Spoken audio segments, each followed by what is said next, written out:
The Great Hall of the Galactic Council buzzed with excitement. Representatives from dozens of alien species filled the massive chamber, their various forms creating a rainbow of colors and shapes. Today was special. Today, they would decide the fate of a new species that wanted to join their advanced civilization.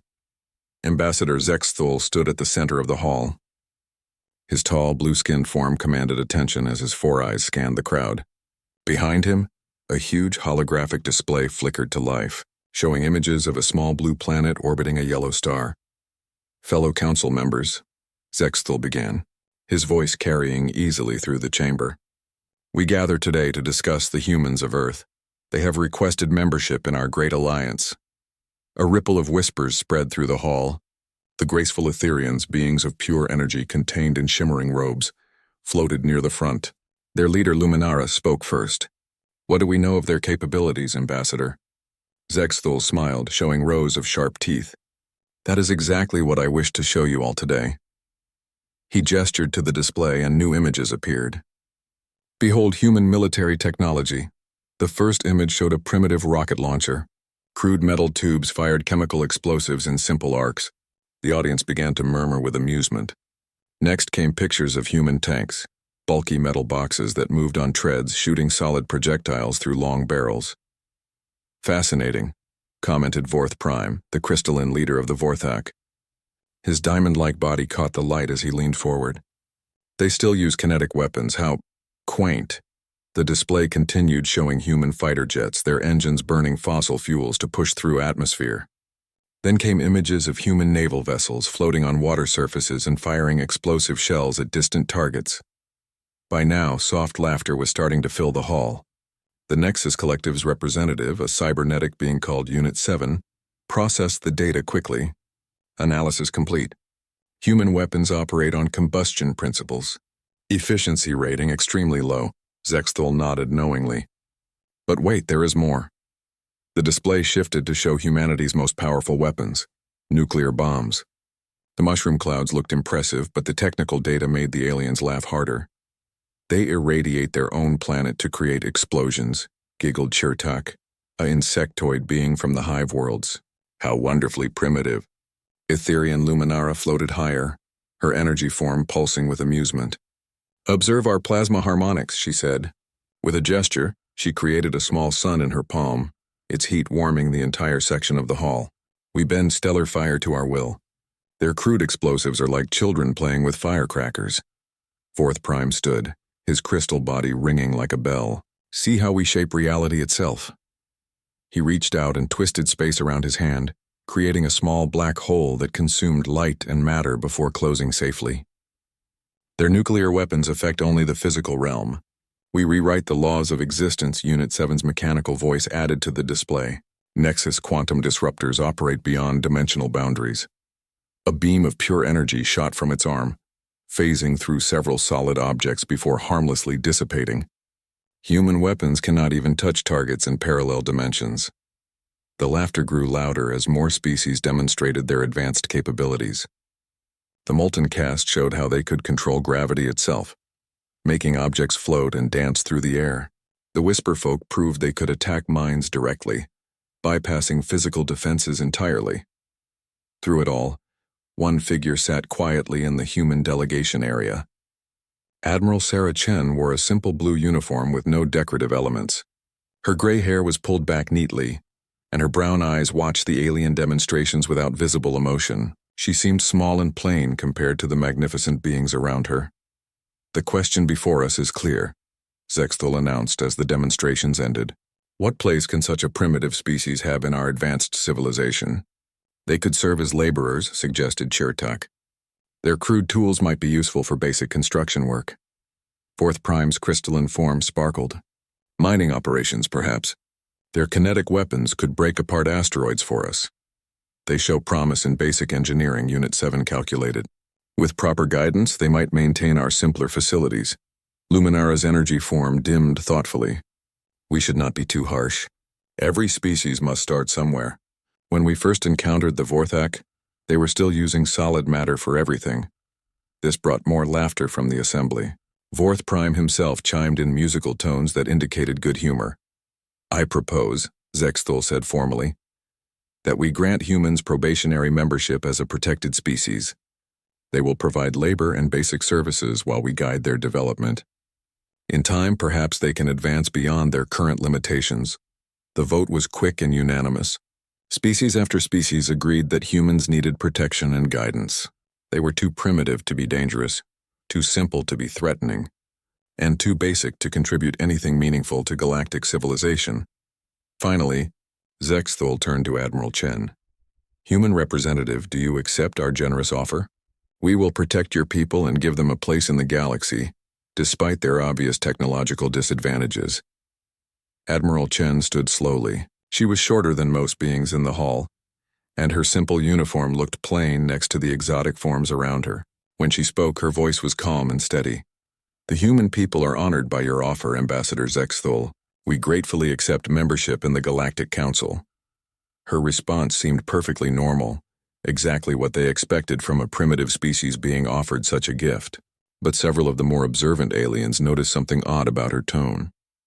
There was no surprise in her voice, no overwhelming gratitude, no shock at their generosity. Instead, Admiral Chen spoke like someone who had expected exactly this outcome. Zexthul missed the subtle cues entirely. "Excellent. We will begin preparations for human integration immediately. Your people will be given work assignments suited to their capabilities." Admiral Chen nodded politely. "We look forward to working with all of you." She paused slightly, and the hint of a smile crossed her lips. "I think you'll find humans can be quite surprising."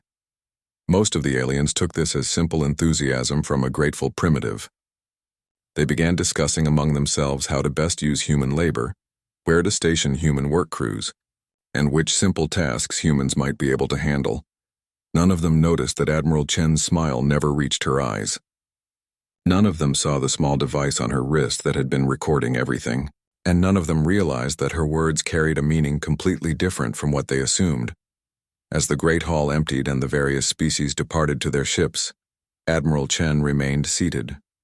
She watched the aliens leave, her expression thoughtful. Finally, she activated a small communication device. "Mission accomplished," she said quietly. "They believe exactly what we wanted them to believe." The response came through an encrypted channel that no alien technology could detect. "Understood, Admiral. Phase 1 complete. Beginning Phase 2 preparations."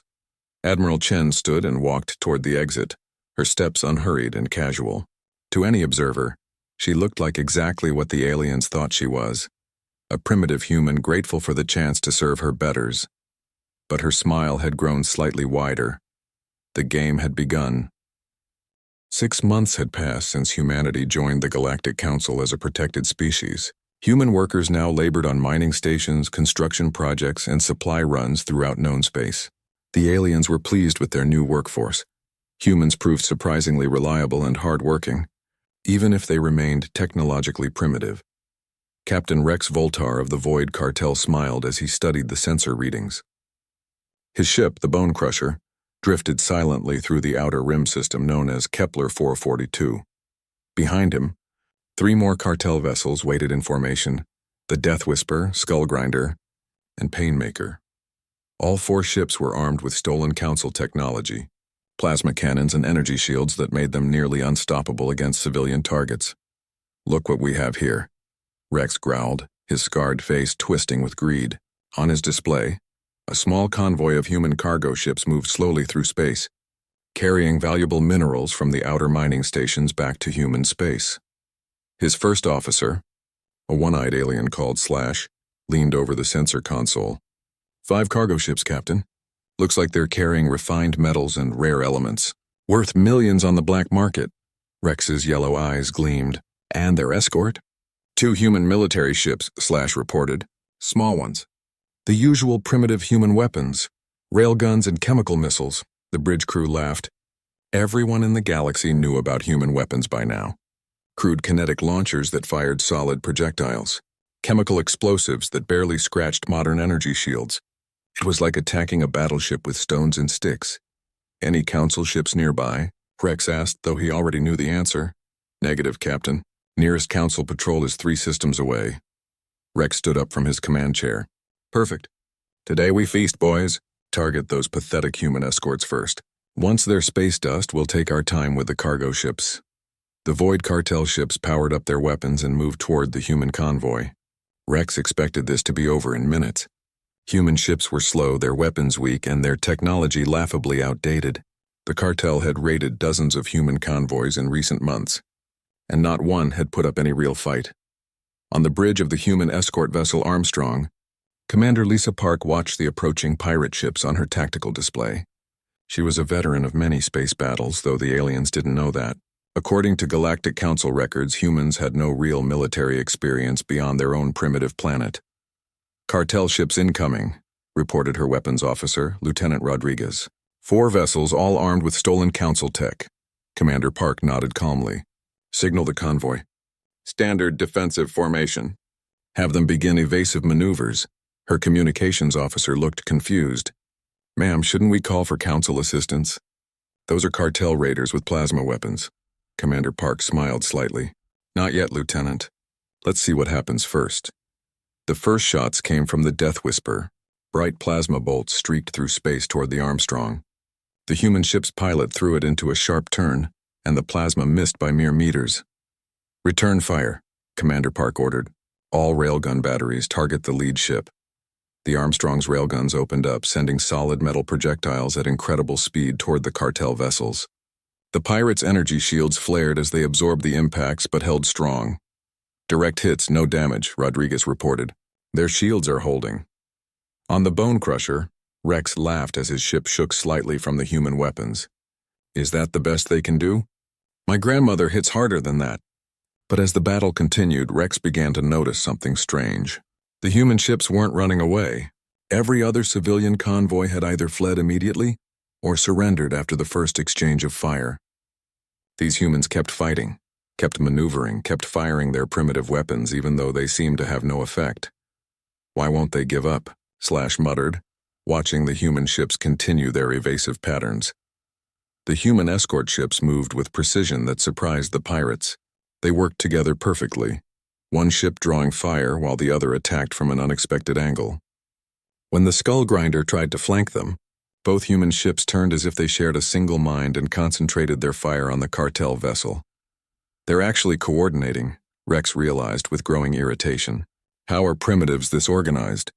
Minutes passed, and what should have been a quick slaughter turned into an extended fight.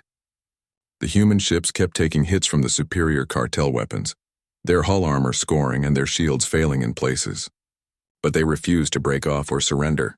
"Captain," his weapons officer called out, "the humans are targeting specific points on our ships. They're not just shooting randomly." Rex looked at his damage reports and frowned. The human railgun rounds weren't penetrating his shields, but they were hitting the same spots over and over again. Shield generators, weapon mounts, engine housings. The humans seemed to know exactly where to aim for maximum effect. Then one of the human cargo ships did something unexpected. Instead of running away, it turned toward the battle and began broadcasting on all frequencies. "This is Captain Morrison of the human freighter Vancouver. We are transmitting full tactical data to all human vessels. Uploading cartel ship specifications and shield frequencies." Rex's blood ran cold. The humans had been scanning his ships, learning their weaknesses and sharing that information across their entire convoy. What kind of primitive species coordinated like that during a battle? The tide began to turn when the second human escort ship, the Gagarin, concentrated all its fire on the Painmaker's forward shield generator.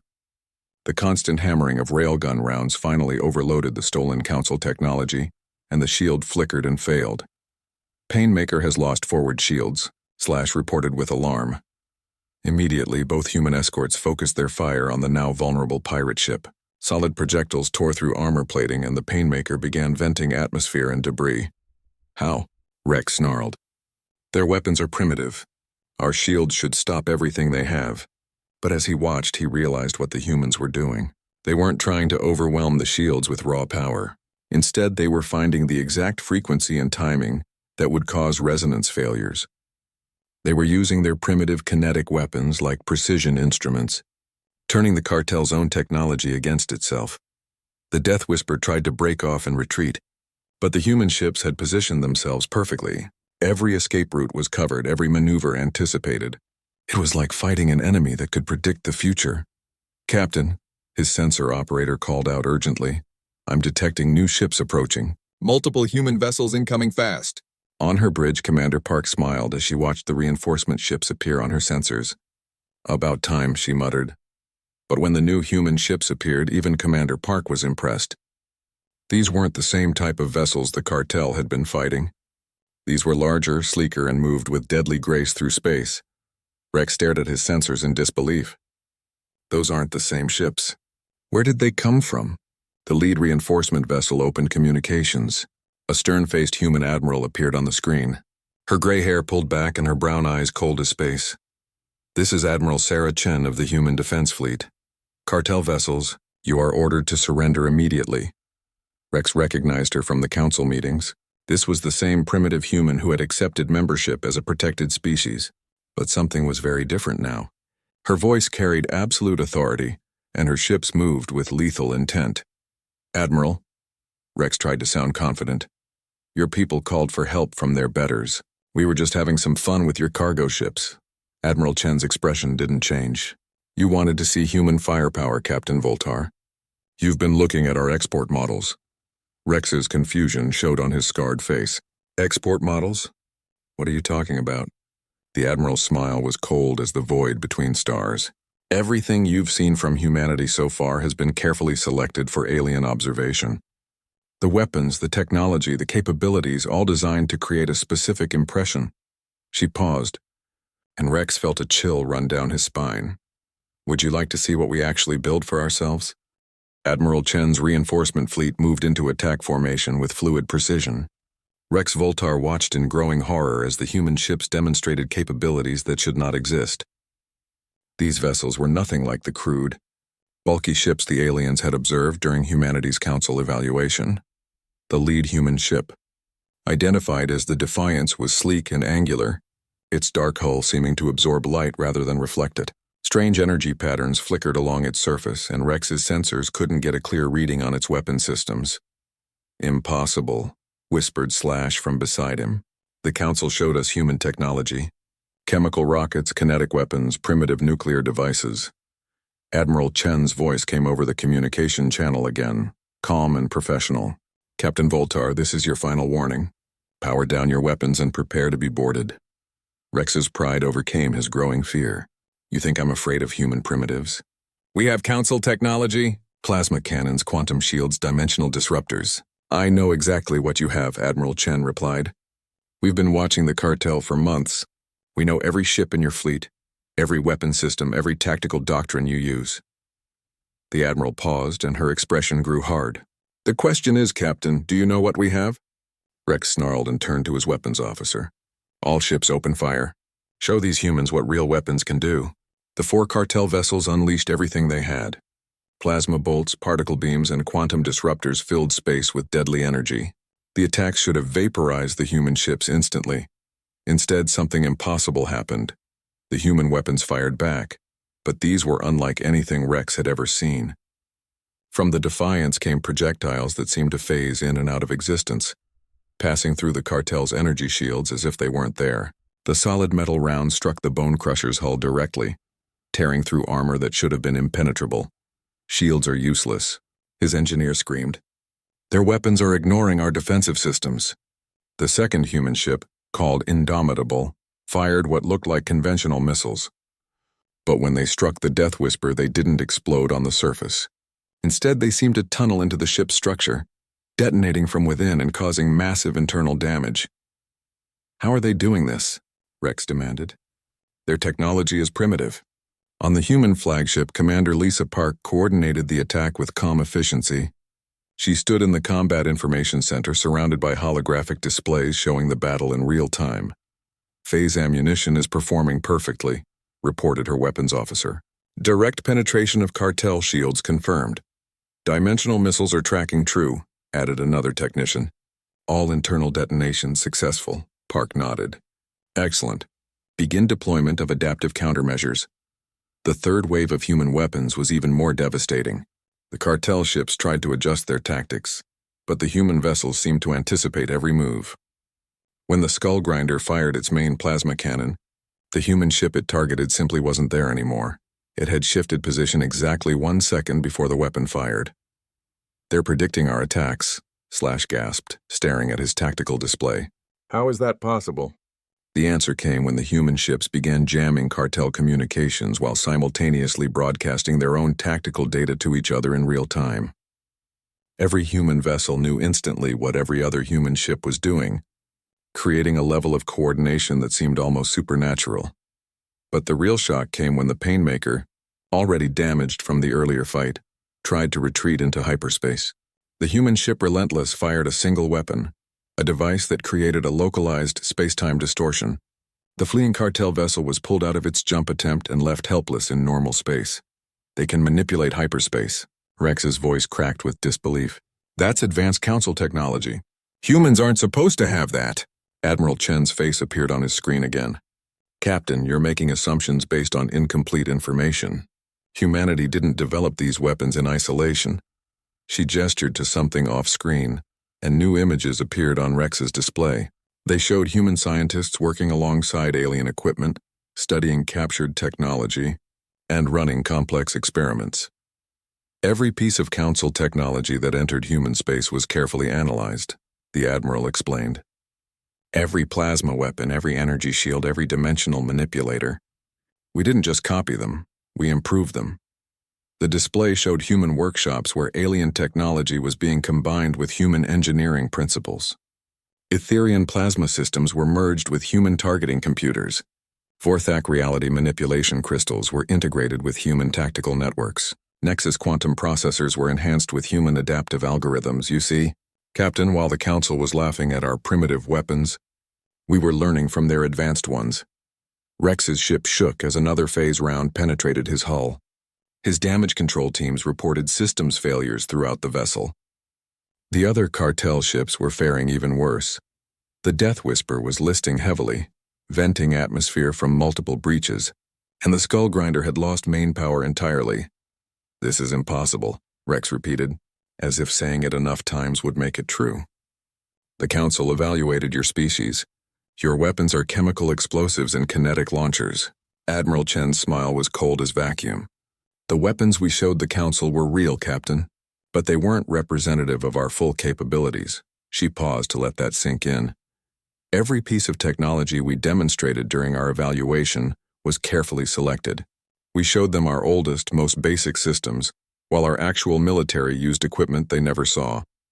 The tactical display on Rex's bridge showed the true scope of human deception.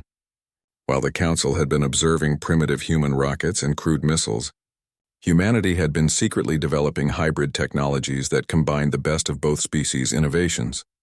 Human engineering philosophy emphasizes reliability, adaptability, and overwhelming effectiveness, Admiral Chen continued. When we applied those principles to Council technology, the results exceeded even our expectations. The Defiance fired again, and this time Rex saw exactly how the phase rounds worked.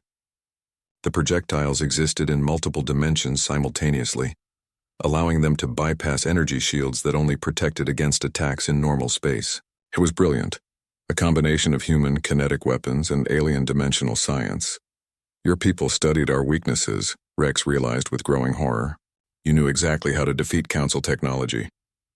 Every species has its preferred methods, Admiral Chen confirmed. The Etherians rely too heavily on energy manipulation. The Vorthak trust their reality warping abilities above all else. The Nexus Collective believes quantum computing can solve every problem. She leaned forward slightly. Humans learned to exploit every one of those preferences. The battle was essentially over. The Painmaker was completely disabled, floating dead in space. The Death Whisper and Skull Grinder were trying to surrender, their crews abandoning ship in escape pods. Only Rex's Bone Crusher remained operational, and barely. How long? Rex asked quietly. How long have you been planning this? Admiral Chen's expression softened slightly, showing a hint of satisfaction. From the moment we first detected alien radio transmissions, Captain. Long before official first contact, we knew we would eventually encounter species more advanced than ourselves. The display showed human deep space monitoring stations, some dating back decades, all focused on intercepting and analyzing alien communications. We spent years learning your languages, studying your cultures, and understanding your technologies. By the time Ambassador Zexthal arrived at Earth, we knew more about the Galactic Council than most of its own members. Rex slumped in his command chair, defeated. Then why join as a protected species? Why not reveal your true capabilities from the beginning? Admiral Chen's smile returned, and this time it showed genuine amusement. Captain, what's the first rule of warfare? Rex thought for a moment, his military training from his younger days surfacing through years of piracy. Know your enemy. Exactly. And the second rule? Rex's voice was barely a whisper. Never let your enemy know what you're truly capable of. Admiral Chen nodded approvingly. The Council made it easy for us, Captain. They were so convinced of their own superiority that they never questioned what they were seeing. They believed exactly what we wanted them to believe. The Bone Crusher's main systems began failing as human boarding parties prepared to dock. Rex realized that his ship, his crew, and his entire understanding of the galaxy had been based on a lie. The game was rigged from the beginning, he said with bitter recognition. Admiral Chen's final words came through clearly as Rex's communication system started shutting down. Captain Voltar, you made the same mistake the Council did. You assumed that primitive meant weak. Her voice carried absolute certainty. You were all very, very wrong. The observer ships from the Galactic Council hung in space like stunned insects, their crews trying to process what they had just witnessed. Ambassador Zexthal stood on the bridge of his vessel, the righteous authority, staring at sensor readings that made no sense according to everything he knew about human capabilities.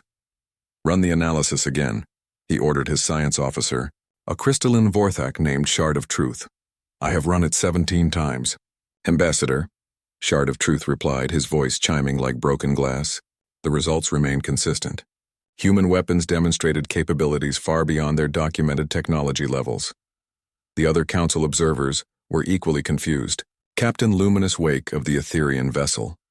Song of Stars had watched her people's supposedly superior plasma technology being outmatched by human hybrid systems. Commander Unit 12 of the Nexus ship, Logic's Edge, had observed human tactical coordination that surpassed even cybernetic collective intelligence. Admiral Chen's voice came over the communication channel, addressing all the observer ships simultaneously. Council vessels, this is Admiral Sarah Chen. I'm inviting representatives from each of your ships to come aboard the Defiance for a full briefing. It's time we had an honest conversation. Zexthal hesitated. Everything he thought he knew about humanity had just been turned upside down. The species he had dismissed as primitive labor had just systematically destroyed 4 pirate ships using technology that shouldn't exist. Admiral, he replied carefully, your actions today raise serious questions about humanity's previous technological assessments. I'm sure they do, Ambassador. That's exactly why we need to talk. An hour later, the Council representatives found themselves in the Defiance's main conference room. The space was surprisingly elegant, with soft lighting and comfortable seating that accommodated the various alien anatomies. What struck the visitors most, however, was how advanced everything looked. The walls displayed holographic star charts that showed real-time positions of every ship in the system. The table's surface could become a 3-dimensional tactical display at a touch. Environmental systems automatically adjusted temperature, atmosphere, and lighting for each alien species present.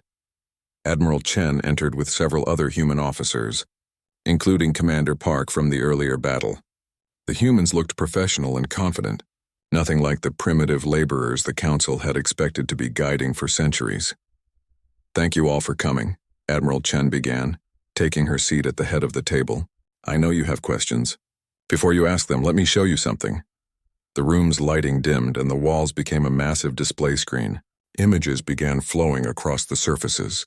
Pictures of human deep space installations, advanced research facilities, and manufacturing centers that the Council had never seen. These are the Nightfall stations, Admiral Chen explained. Hidden research facilities located in the outer reaches of human space, far from normal shipping routes. They've been operating for over 40 years. Ambassador Zexthal leaned forward, his 4 eyes focusing intently. 40 years? But first contact was only 3 years ago. Official first contact, yes, Admiral Chen confirmed. But we detected your radio transmissions decades before that. We knew you existed long before you knew about us. The display showed human scientists working with clearly alien technology, plasma generators, quantum computers, dimensional manipulators, and energy shields that matched Council specifications. Captain Luminous Wake's energy form flickered with agitation. "Those are our technologies. How did you acquire them?" Admiral Chen smiled slightly. "Ambassador Zexthal, do you remember the Helix Nebula incident 7 years ago?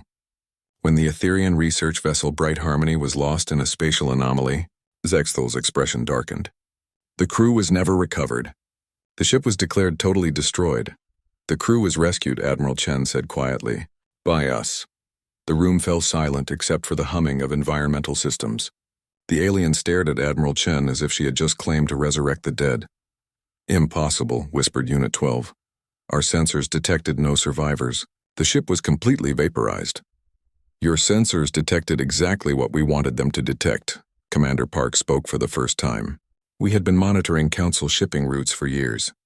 When the Bright Harmony got caught in that spatial storm, we were the closest ships.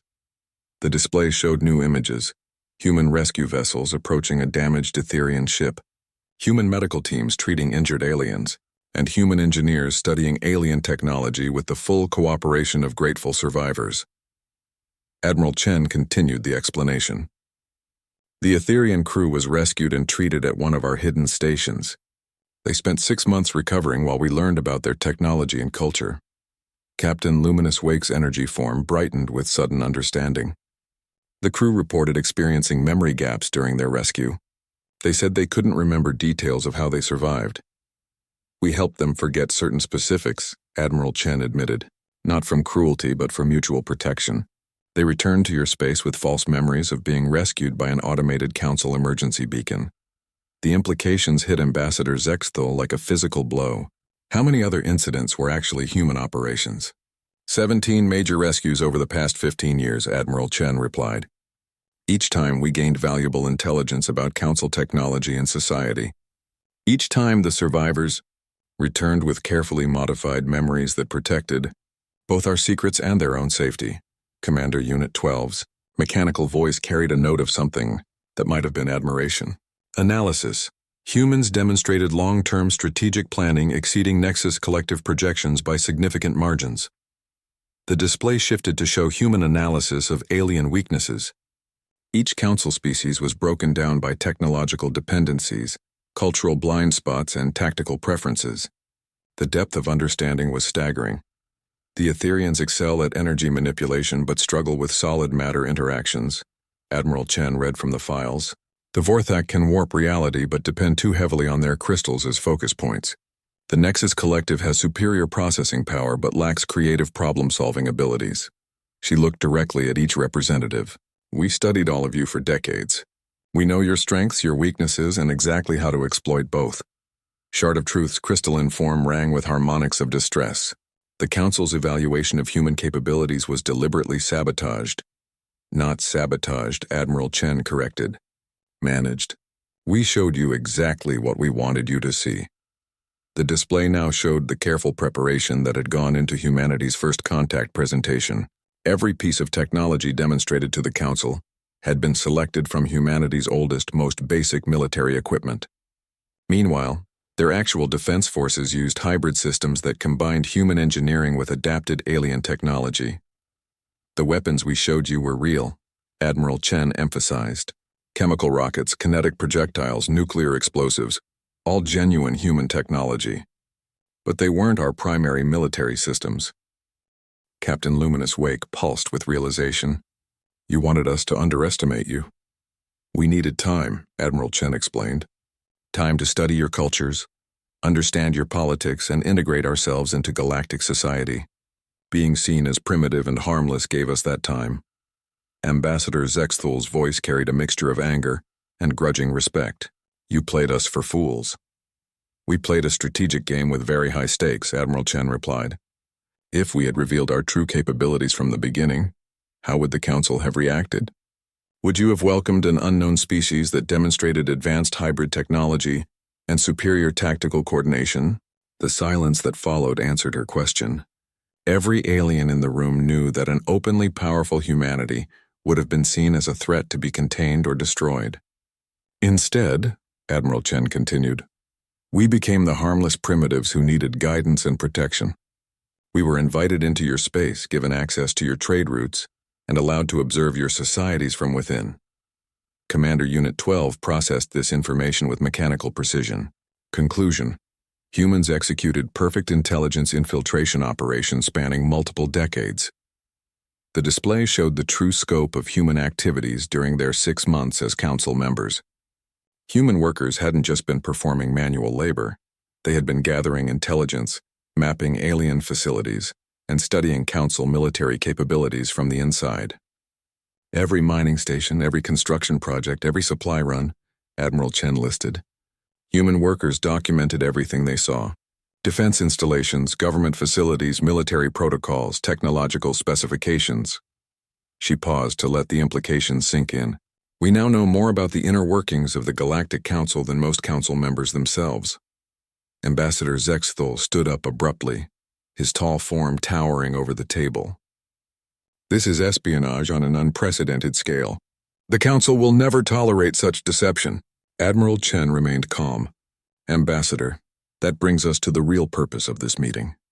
The display changed one final time, showing star charts of known space with human positions marked in blue and Council territories in various other colors. What shocked the aliens was how thoroughly human presence had spread throughout the galaxy in just 6 months. We didn't infiltrate your space just to gather intelligence, Admiral Chen said quietly. We did it to become so thoroughly integrated into your civilization that removing us would be impossible without causing galactic economic collapse. The charts showed human workers at critical facilities throughout Council space, power stations, manufacturing centers, transportation hubs, and communication networks. Humans had become essential to the daily operations of dozens of star systems. You can't simply expel us, Admiral Chen stated with absolute certainty. We're not just members of your council anymore. We're part of the foundation it rests on. Ambassador Zexthul sank back into his chair, finally understanding the full scope of what humanity had accomplished. They hadn't just hidden their capabilities, they had engineered their own indispensability. Admiral Chen leaned forward, her expression becoming serious. Which brings us to the choice you face now, Ambassador. You can report this conversation to the Council and try to expose humanity as deceptive infiltrators. She paused significantly. Or you can accept that the game has changed, and it's time to renegotiate humanity's position as equals, rather than protected primitives. The silence stretched for long moments as each alien representative considered their options. Finally, Ambassador Zexthul spoke. What exactly are you proposing, Admiral? Admiral Chen's smile was diplomatic but carried an edge of steel. A new arrangement, Ambassador. One based on mutual respect instead of condescension. Humanity is ready to become a full partner in galactic civilization. She gestured to the displays around them. The question is whether the Council is ready to accept us as we truly are. 3 weeks later, the Great Council Chamber looked very different from the day humanity had first been offered membership. The same massive hall still held representatives from dozens of species, but the atmosphere had changed completely. Where once there had been condescending laughter and dismissive whispers, now there was tense silence and careful calculation. Ambassador Zexthul stood at his usual position in the center of the chamber, but his confidence was gone. The tall, blue-skinned diplomat who had once presented humanity as a primitive species requiring protection now faced the most serious crisis in his career. Fellow council members, he began, his voice carrying none of its previous authority, we must address the revelations concerning the human species and their true capabilities. The response was immediate and chaotic. Representatives from dozens of species began speaking at once, their voices creating a babel of confusion and anger. Order, order, called Vorth Prime, his crystalline form ringing like a bell to get attention. We must handle this systematically. Etherian Luminara floated higher above the assembly, her energy form pulsing with agitation. The humans deceived us all. They pretended to be primitive while secretly gathering intelligence throughout our space. Unit 7 of the Nexus Collective added its mechanical voice to the din. Analysis confirms extensive human infiltration of Council facilities. Security breaches documented across 47 systems. Admiral Chen sat in the human delegation area, wearing the same simple blue uniform she had worn during humanity's first appearance.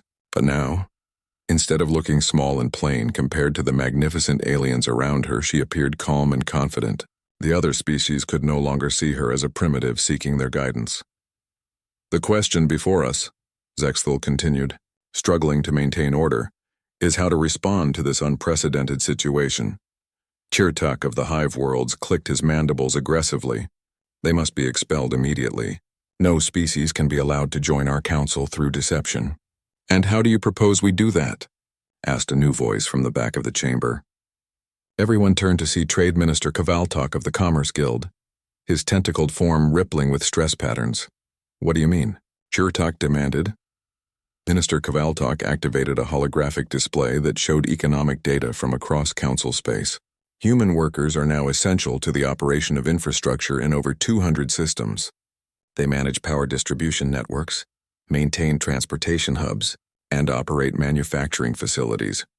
The display showed specific examples: human teams running the antimatter processing plant in the Rigel system, human engineers maintaining the hyperspace relay network in the Centauri sector, human technicians operating the quantum computer arrays that processed interstellar banking transactions. If we expelled humanity tomorrow, Minister Kavaltok continued, we would face economic collapse within weeks. Captain Luminous Wake pulsed with frustrated energy. Then we replace them. Bring in workers from other species. Unit 12, which had been calculating rapidly, provided the answer. Replacement operation would require 18 months minimum. Economic disruption estimated at 47% of total galactic productivity. The implications sank in slowly. Humanity hadn't just infiltrated council space. They had made themselves indispensable to its functioning. Ambassador Zexthul looked directly at Admiral Chen. Was this always your plan? To make yourselves impossible to remove? Admiral Chen stood to address the assembly. Ambassador, when a primitive species encounters an advanced civilization, they have three options. They can be conquered, they can be ignored, or they can find a way to become valuable. She gestured to the economic display still floating in the chamber. We chose to become valuable. Vorth Prime's crystalline form sparkled with what might have been admiration. A long-term strategy spanning decades. Impressive, even if deceptive. Was it deceptive, Admiral Chen asked, or was it survival? The question hung in the air as the various species considered their response. Finally, an elderly delegate from the Wisdom Keepers spoke up. Elder San had been part of the council longer than any other member, and his words carried weight. In my 3 centuries of council service, Elder San said slowly, I have seen many species join our alliance. Most came seeking our protection or our technology. None came with a plan. He turned his ancient eyes toward Admiral Chen. Humans are the first species to join the council with their own agenda. Every species has an agenda. Elder, Admiral Chen replied respectfully. The difference is that we were honest about wanting to survive and prosper. She activated her own display, showing images of human colonies and installations throughout known space. We didn't come to you as conquerors or as beggars. We came as partners who were willing to work for our place in galactic civilization. Luminara's energy form flickered with uncertainty. But the deception, pretending to be primitive when you possessed advanced technology. We never lied about our capabilities, Admiral Chen corrected. We simply showed you technology that was carefully selected to create a specific impression. Every weapon system we demonstrated was real human technology. She paused significantly. We just didn't show you everything we had developed. Unit 7 processed this distinction with mechanical precision. Semantic analysis. Humans provided accurate but incomplete information. Technically not falsification, merely selective disclosure. Ambassador Zexthul realized he was losing control of the narrative. Regardless of semantics, the humans violated the spirit of council membership procedures. Admiral Chen turned to face him directly. Ambassador, did the council evaluation procedures require us to reveal every piece of technology in our possession? Zexthul hesitated, knowing the answer would damage his position. Did the membership requirements mandate that applicant species demonstrate their most advanced military capabilities? Another pause. Were we asked to provide complete intelligence briefings on our strategic planning or long-term goals? The silence stretched uncomfortably as Zexthul realized that humanity had technically followed all council procedures, exactly as written. Elder San spoke again, his voice carrying ancient wisdom. The young admiral raises valid points. Our evaluation process focuses on determining whether a species can contribute to Council civilization. The humans have certainly done that. Minister Kavaltok added his support. Their work throughout our space has been exemplary. Productivity increases of 15% in every sector where humans have been deployed. Captain Luminous Wake pulsed with frustrated energy, but they studied our weaknesses. They analyzed our technologies and societies, as we studied theirs, Elder San pointed out.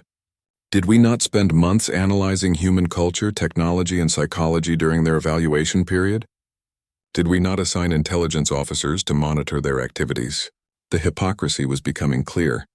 Every species in the Council had gathered intelligence about humanity, but they were angry that humans had done the same thing more effectively. Admiral Chen sensed the shifting mood and pressed her advantage. Council members, humanity stands ready to be full partners in galactic civilization. We have skills, technology, and perspectives that can benefit everyone.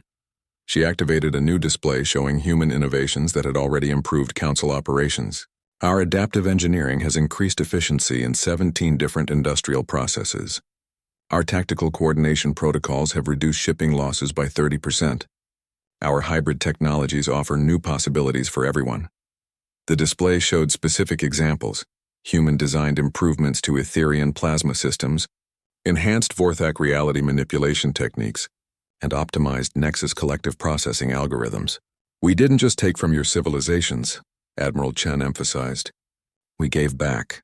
Every human worker, every human engineer, every human scientist has contributed to making Council civilization stronger. Commander Unit 12 had been quietly processing data throughout the debate. Analysis complete.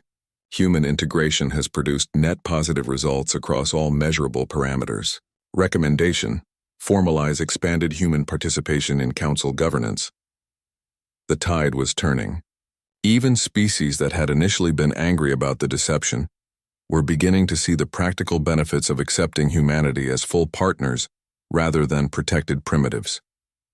Vorth Prime's crystalline form chimed with decision. I move that humanity be granted full Council membership with complete voting rights and representation. Seconded, added Minister Kavaltok immediately. The vote was not unanimous, but it was decisive. Species after species chose pragmatism over pride, recognizing that humanity's integration into galactic civilization was now too complete to undo. When the final tally was announced, Admiral Chen stood to address the chamber one more time. Members of the Galactic Council, humanity accepts full membership with gratitude and determination. We pledge to be worthy partners in building a better future for all species. She paused, looking around the Great Hall, at beings who had once laughed at human primitiveness. The galaxy is vast and full of challenges. Together we can face whatever comes with wisdom, strength, and unity. As the session ended and representatives began departing for their homeworlds, Ambassador Zexthul approached Admiral Chen privately. You planned this entire sequence of events from the beginning, didn't you? He asked quietly. Admiral Chen smiled slightly. Ambassador, when a species as young as humanity encounters civilizations as ancient and powerful as yours, planning becomes a matter of survival. She looked up at the great chamber where humans now had equal standing, with beings who had mastered space travel before Earth's continents had finished forming. We learned long ago that in a galaxy full of giants, intelligence and determination matter more than size or age. Zexthul nodded slowly, finally understanding what humanity had accomplished. Your species has taught us all a valuable lesson about the dangers of underestimation. Admiral Chen's expression grew thoughtful. Every species in this council has wisdom to offer and strengths to contribute. Humanity's gift is perhaps reminding everyone that there's always more than one way to solve a problem. As they walked toward the exit together, Zexthul asked one final question. What happens now? What are humanity's plans for the future? Admiral Chen's smile was genuine and warm. The same thing we've always wanted, Ambassador. To explore, to learn, to grow, and to build something better than what came before. She paused at the great doors of the council chamber. The only difference is that now we get to do it as equals among the stars. The great hall slowly emptied, but the echo of change remained. Humanity had arrived not as conquerors or supplicants, but as partners who had earned their place through patience, intelligence, and unwavering determination. The laughter had finally stopped. In its place was something far more valuable: respect. And in the vast cosmos where ancient civilizations had grown comfortable in their superiority, a young species from a small blue world had proven that underestimating the power of human adaptability was the greatest mistake anyone could make. The galaxy would never be quite the same.